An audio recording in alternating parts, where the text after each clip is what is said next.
Қызылорда облысы Шиелі ауданында қазіргі таңда мынау Қызылорда облыстық білім департаментінің назарына мынау естеріңізде болса, біреудің жалғыз баласы қыршынан қиылып әлімжеттікпен номері 158-ші Төңкеріс ауылдық округінде жаңа қайтыс болған болатын. Алайда мынау Жандос Сейдахметов деген кісіні қайтадан 47-ші мектепке директор қойған. Сол жылы, мынау қайтыс болған жылы бала ол директорден қуылып, естеріңізде болса, әкімі, полициясы барлығы қуылған болатын. Мынау ювенальный полициялары барлығы, завуштар барлығы. Енді мен бір айтайын деген бір сөзім бар. Мынау президентімізге, Қасым-Жомарт Тоқаев президентімізге. Мынау Өзбекстан республикасында мынау бұндай кісілерді телевидение арқылы әйгілі болып жұмыстан босаған кісілерді жаңағы бірденен кетпен шаптырып, не болмаса пол жуытып жібереді екен. Әйел болса пол жуытып, жаңа ер кісі болса кетпен шаптыртып. Бұл мынау жаңа министрлері бір 3 күн интернетті жаңағыдай істемей қалғанға министрін бірден жаңағы биліктен аластатып, кетпен шаптырып, жаңағы бірден жұмыстан шығарып жіберген, одан кейін ешқандай қызметке алмаған. Енді мынау біздің елде осындай мынау жаңағы телевидение арқылы қуылып кеткен мынау халықтың обалына қалған кісілер қайтадан билікке келіп, қайтадан жаңағы биліктің басында шіреніп отыра береді. Бұлай айтқанда ыза жер баспайды дейді ғой, қазақ атамыз. Бұл енді не деген сұмдық, не деген масқара бұл. Сонда бұл адам қайтыс болып жатыр ма, шыбын қайтыс болып жатыр ма, сонда қарамайды, қайта келіп отыра бере ма, жайғасып қызметтен қызметке. Мысалы, мен өз басым 10 жыл болады қазір жұмыстан босатқанына. Әлі жұмыс таппай жүрмін тұрақты. Мысалы, бұл кісілер мынау шыбын емес, адам қайтыс болды. Міне, ешқандай мынау Құдайды ұмытып, Құдай деген мынау ұғымды білмейтін кісілер жиналған ба, комиссия төрағалары, не деген сұмдық, білім департаментіне айтатын комиссияларына. Қалай директор қойып отырсыздар Сейдахметов Жандос деген кісіні? Қалай? Мен түсінбей отырмын. Телевидение арқылы қуылады ол. Қайтадан 47-ші мектепке Шиелі ауданына директор болады. Қалай?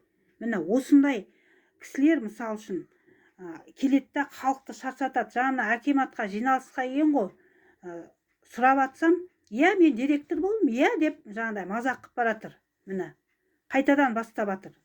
Мынау ұрлығын қоймайды, ішкіштігін қоймайды деген, міне. Ол бәрібір 1000 жерден қызметке тағайындағанменен, ол сол әрекетіне басады. Бас салып ерегіседі, бас салып айқайласады жұртпен, бас салып базовый документальный құртады. Міне. Сосын сүттен ақ судан таза, білмейміз қылмысқа, ровд қарайды, біз білмейміз деп, бүкіл жаңағы ерегісіп, халықты өштестіріп, ата-ананы, оқушыны, комиссияларды, профсоюздарды. Сөйтеді, сүттен ақ судан таза болып, білмейміз, ровд білет деп, осындай қылып шығарып салады. Кешеде 45-ші мектепте бір оқиға болған, ол кезде де білмейміз, біз видеоны өзі тастап кеткен деп осындай қылып жауап беріп отыр. Не болған, не жағдай болған? Өйткені қазір мынау ата-ана болғандықтан ол мектепке туған шешесін жаңағы қолдап өлтіргеннен кейін біз мектепке де баруға қорқып қалдық қазір. Ананы естіп, мысалы. Оған қылмысқа жаңағы Талғат Бөпежан қылмысқа ровд қарайды ғой, біз білім береміз, тәрбие береміз. Ненің тәрбие, білім беріп отырсыздар сіздер, мен түсінбей отырмын. Мынандай жағдай оқиғадан кейін. Қалай білім бердім, тәрбие бердім деп отырсыздар? Бұл не деген сұмдық, не деген масқара бұл? Адам өлсе де қайттан қызметке қояды, телевидение арқылы жаңағы жұмыстан босаса да қайттан директор қояды. Бұл қандай тәрбие, білім бұл? Мен түсінбей отырмын.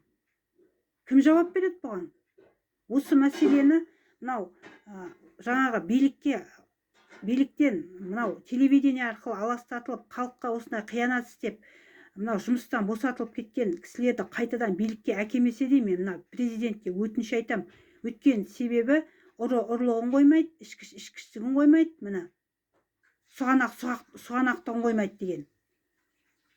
Ол қайттан келіп алады да басқа қызметке, қайтадан халықты шаршатады кеп. Бір жаңағы сондай мынау халыққа қиянат істеген кісілердің біреуі болса да соны азайтуды сұраймын мен мынау президенттен.